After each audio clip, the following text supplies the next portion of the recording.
پر بھی جس کی زیارت کرے ہے لقبدار میں جس کا زین اللبا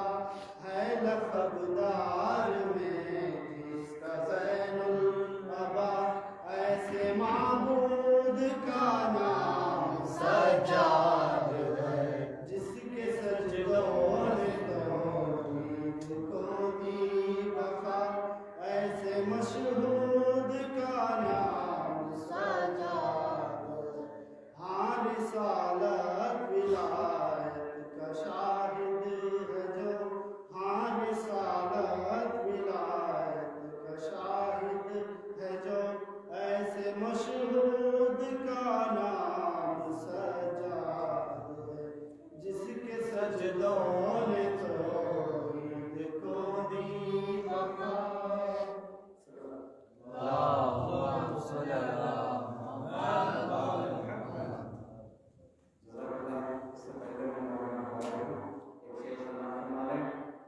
دستے قدرت کے اشارے کو ولی کہتے ہیں دستے قدرت کے اشارے کو ولی کہتے ہیں حق کے پرنور کنارے کو ولی کہتے ہیں حق کے پرنور کنارے کو علی کہتے ہیں تم تو کہتے ہو علی کا سہارا ہے بدت تم تو کہتے ہو علی کا سہارا ہے بدت ہم تو نبیوں کے سہارے کو علی کہتے ہیں ہم تو نبیوں کے سہارے کو علی کہتے ہیں جس کو ڈوبا ہوا سورج بھی پلٹ کر دیکھے جس کو ڈوبا ہوا سورج بھی پلٹ کے دیکھے اس کو ہم اپنے عقیدے میں علی کہتے ہیں اس کو اپنے عقیدے میں علی کہتے ہیں میں گزارش کرتا ہوں نصب احترام مولانا علی جناب سید وسیع صاحب اللہ سے وہ جگہ نمبر ہو کر تمام امید کے قلوب کو روشن فرمائیں گے ان کے استقبال میں بآواز بلند سوال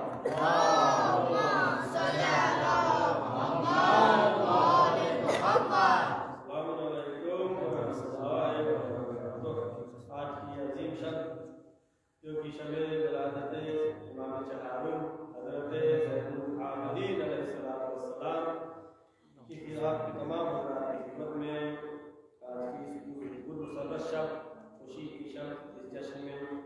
مبارکباد پیش کرتا ہوں دعا کے ساتھ کہ تمام محترم جن کو یہ سعادت ملی ہے جن کو یہ شرف حاصل ہوا ہے جن کو یہ توفیق ملی ہے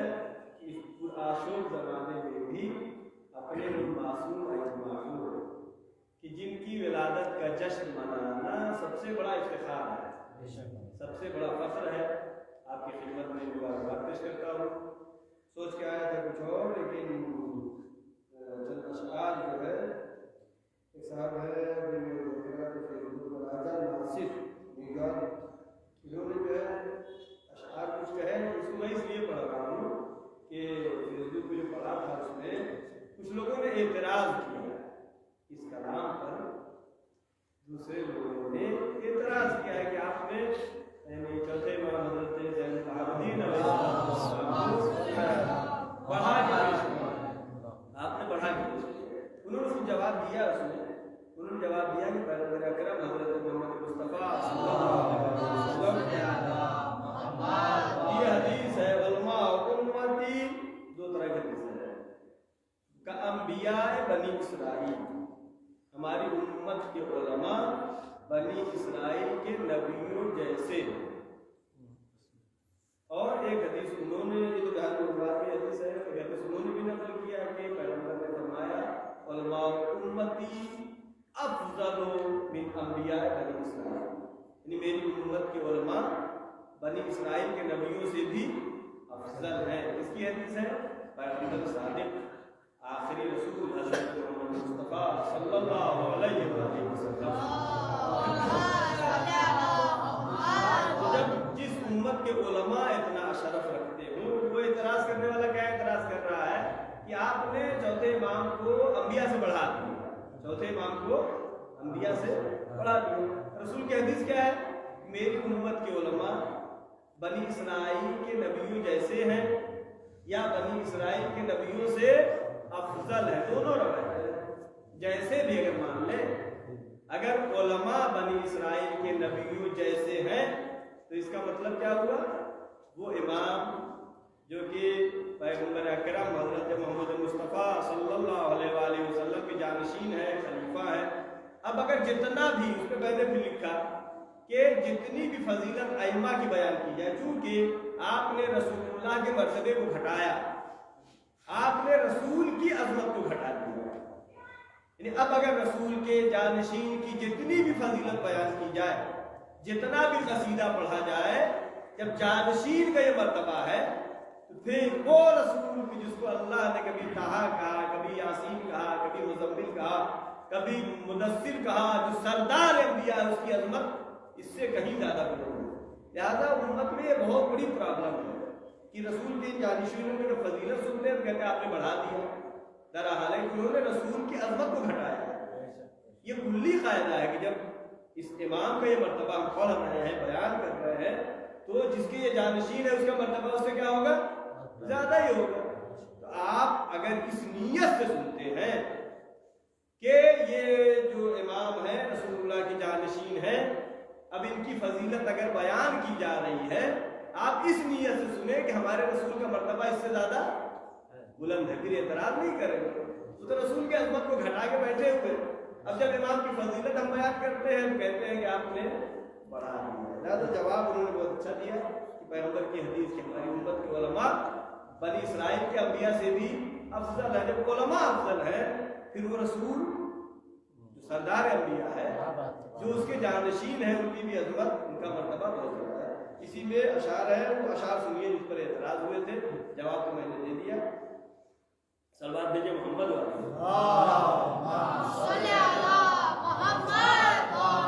زین العبا وہ دین کا قبلہ دکھائی دے، چلتے نام کلمت کا ہے زین العبا وہ دین کا قبلہ دکھائی دے، جس کے طواف میں مجھے کعبہ دکھائی دے۔ سبحان اللہ، سبحان اللہ۔ اگر یہ شعر ہے قرآن کے لیے پڑھے، رسول اللہ کے لیے بھی ہے، جانشین رسول کے لیے، جس کے طواف میں مجھے کعبہ دکھائی دے، لہجے میں اس کے نطق الہی کی گھن گرج، لہجے میں اس کے نطق الہی کی گھن گرج، پیکر میں انبیاء کا سراپا دکھائی دے۔ گھٹا دیا ہے، انبیاء سے افضل ہے۔ پیکر میں انبیاء کا سراپا دکھائی دے، وہ رہنمائے قافلہ عاشقان حق، وہ رہنمائے قافلہ عاشقان حق، اس سے تو خضر پوچھتے رستہ دکھائی دے۔ جناب خضر جناب موسیٰ کا واقعہ سنا، اس سے تو خضر پوچھتے رستہ دکھائی دے، قاتل دیتا ہے وہ قاتل کو ایسا دیتا ہے وہ زندگی کی بھیک، قاتل کو ایسی دیتا ہے وہ زندگی کی بھیک، خود موت کو حیات سے خطرہ دکھائی دے، خود موت کو حیات سے خطرہ دکھائی دے۔ صلوات بھیجے محمد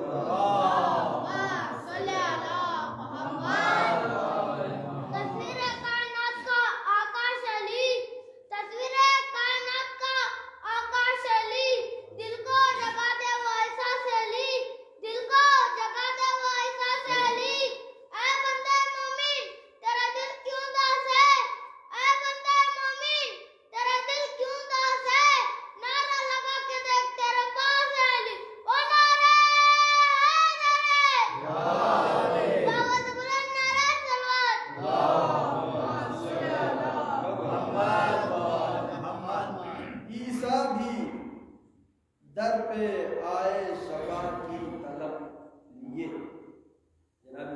مشہور ہے مس کرتے شفا نہیں امام کی فضیلت زیادہ اعتراض کرنے والے میں سوچ کے آیا تھا کچھ اور پڑھنے کو حدیثیں وغیرہ، لیکن یہ اشعار میں نے پڑھے اعتراض کرنے والے نے جو اعتراض کیا یار میں نے کہا اس کو پڑھنا ضروری اس اشعار میں. عیسیٰ بھی در پہ آئے شفا کی طلب لیے، عیسیٰ بھی در پہ آئے آخری رسول کے جانشین ہے خلیفہ. عیسیٰ بھی در پہ آئے خدا شفا کی طلب لیے، بیمار کربلا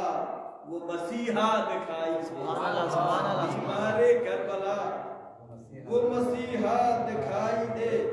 ہاتھوں میں لے کے اس کے صحیفے کو دور پر جناب موسیٰ، ہاتھوں میں اس کے لے کے صحیفے کو دور پر، حیران روح حضرت موسیٰ دکھائی دے، حیران روح حضرت موسیٰ دکھائی دے. شیر خدا کے پوتے کا مارا ہوا یزید،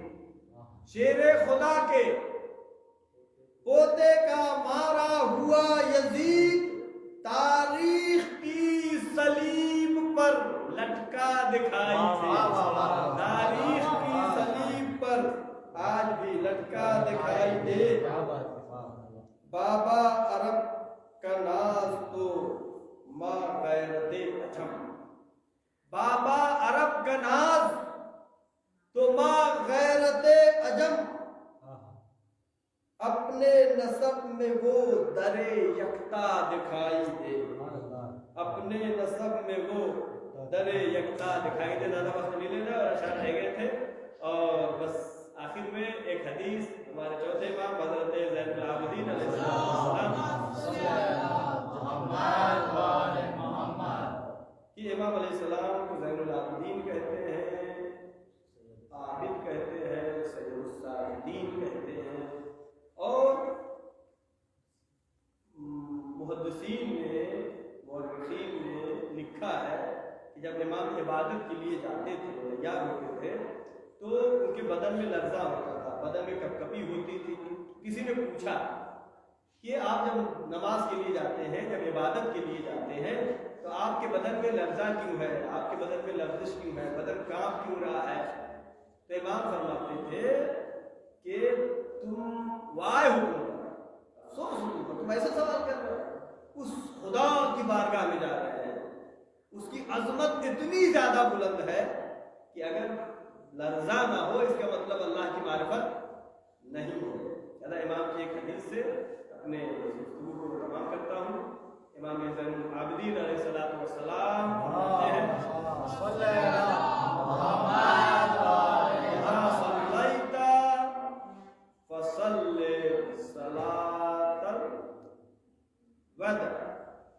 کہ جب بھی تم نماز پڑھتے ہو تو یہ سوچ کر نماز پڑھو کہ یہ میری آخری نماز ہے. اگر انسان کسی کو معلوم نہیں کب موت آنی ہے، یہ نماز پڑھ کے موت آ جائے گی، صبح کی نماز پڑھ کے موت آ جائے گی، ظہر کی نماز کے بعد موت آ جائے گی. اگر انسان یہ تصور کرے پھر اس کی عبادت کا رنگ بدل جائے گا، اس کی عبادت کا انداز بدل جائے گا. یعنی وہ امام کہ جس کی فضیلتوں میں ایک فضیلت ہے، امام کی دو کتابیں بہت مشہور ہیں، ایک ہے صحیفہ سجادیہ اور دوسرے امام کا رسالۃ الحقوق. چوتھے امام کی زندگی میں سب سے کربلا کے بعد جو سب سے اہم امام نے دنیا کے سامنے اپنا رد عمل ظاہر کیا، اپنا عملی نمونہ پیش کیا، وہ کیا تھا؟ امام کا یہ اب دستور ہو گیا تھا. امام ہمیشہ اپنے لیے امام نے یہ قرار دے دیا تھا کہ غلاموں کو خریدتے تھے اور غلاموں کو آزاد کرتے تھے. یہ پورا امتیاز تھا، پورے میں مشہور تھا. غلام بار بار امام کے سامنے آیا کرتے تھے کہ ہم کو خرید لے، ان کو آزاد کرتے تھے. لیکن امام کیوں خریدتے تھے؟ غلاموں کو خرید کر کے ان کو آزاد کرنے کے لیے خریدتے تھے، اور صرف آزاد کرنے کے لیے نہیں بلکہ امام معصوم ہے، جانشین رسول ہے، ان کی ایسی تربیت کرتے تھے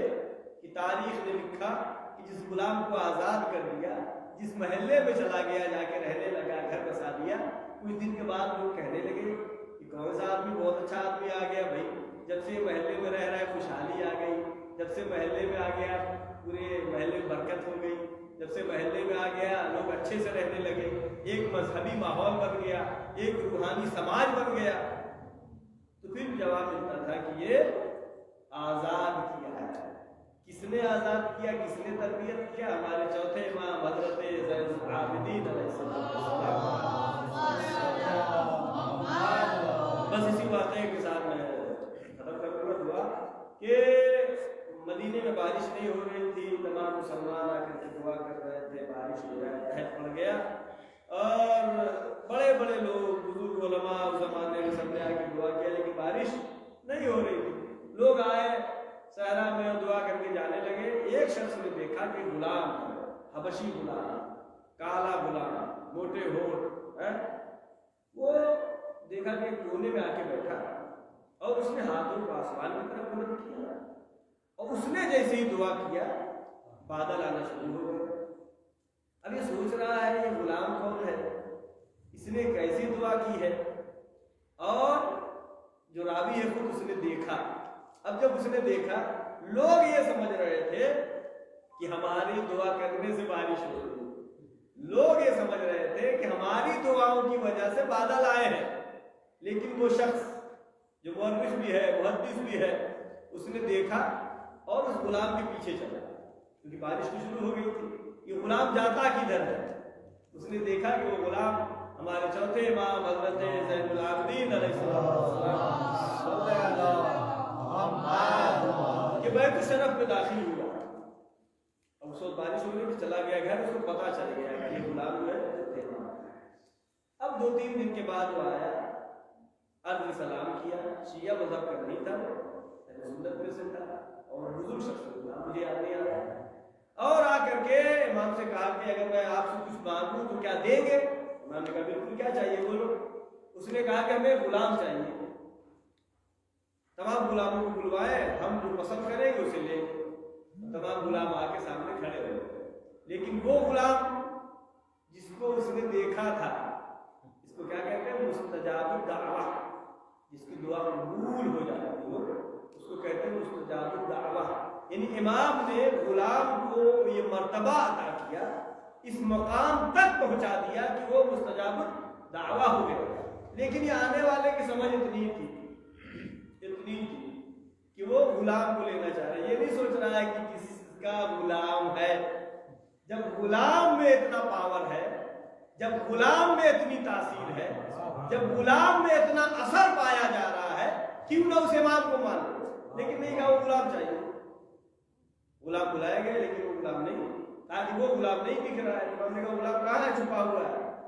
ہے۔ وہ غلام سامنے آیا، کہا یہی غلام، یہ چاہیے۔ اس نے اپنے دل میں سوچا، کہا پروردگار یہ تو میرے اور تیرے درمیان راز تھا، میں یہ نہیں چاہتا تھا کہ یہ راز فاش ہو جائے، میں نہیں چاہتا تھا یہ راز فاش ہو جائے، اور میں یہ بھی نہیں چاہتا ہوں کہ سید سجاد کے علاوہ میں کسی اور کا غلام بنوں، لہذا یا پھر مجھے اس غلامی سے نجات دے اس شخص کی، یا پھر مجھے موت دے دے۔ اس کی دعا چونکہ مستجاب الدعوہ تھا، اس کی دعا قبول ہوئی، اس کو روح نکل گئی، دنیا سے چلا گیا، پاک و پاکیزہ طاہر۔ لیکن امت مسلمہ کے لیے کل بھی افسوس کا مقام تھا، آج بھی افسوس کا مقام ہے۔ خود امام سجاد کو تمام پیر و مرشد مانتے ہیں، اپنا اعلیٰ مقام پر مانتے ہیں، لیکن خود امام کو اگر مانے کہ جن کے ذریعے سے یہ کمالات لوگوں میں پائے جا رہے ہیں، تو آج امت مسلمہ بہت ہی آگے ہوگی۔ آخر میں ہم دعا کرتے ہیں پروردگار میں ہماری مختصر سی عبادت کو قبول فرما۔ پروردگار امام کی ولادت کی شب ہے، پروردگار اس ولادت کی شب میں تیری طرف سے جو بھی ہدیہ ہے، تحفہ ہے، بہترین شکل میں ہمیں عطا فرما۔ پروردگار جو بھی پریشان حال ہے ان کی پریشانیوں کو برطرف فرما۔ بابو جہاں جہاں نشان حاضر کرار ہے، ان کی جان و مال عزت و آبرو کی حفاظت فرما۔ پروردگار پوری دنیا میں خاص کر ہمارے ملک میں امن و امان و سکون عطا فرما۔ پروردگار جو پریشان حال ہے ان کی پریشانیوں کو برطرف فرما۔ جو بے روزگار ہم کو بہترین روزی عطا فرما، جو باروزگار ہم کی روزی میں خیر و برکت عطا فرما، جو طلاب و طالبات علم حاصل کر رہے ہیں ان کو روز بروز علمی روحانی ترقی و کامیابی عطا فرما۔ پروردگار ہمارے تمام گناہ صغیرہ و کبیرہ کو معاف فرما، ہمارے مرحومین کے تمام گناہ صغیرہ و کبیرہ کو معاف فرما۔ پروردگار آخری حجت امام زمانہ کے ظہور میں تعجیل فرما، ہم سب کو ان کے یاور و انصار میں شمار فرما۔ السلام علیکم ورحمۃ اللہ وبرکاتہ۔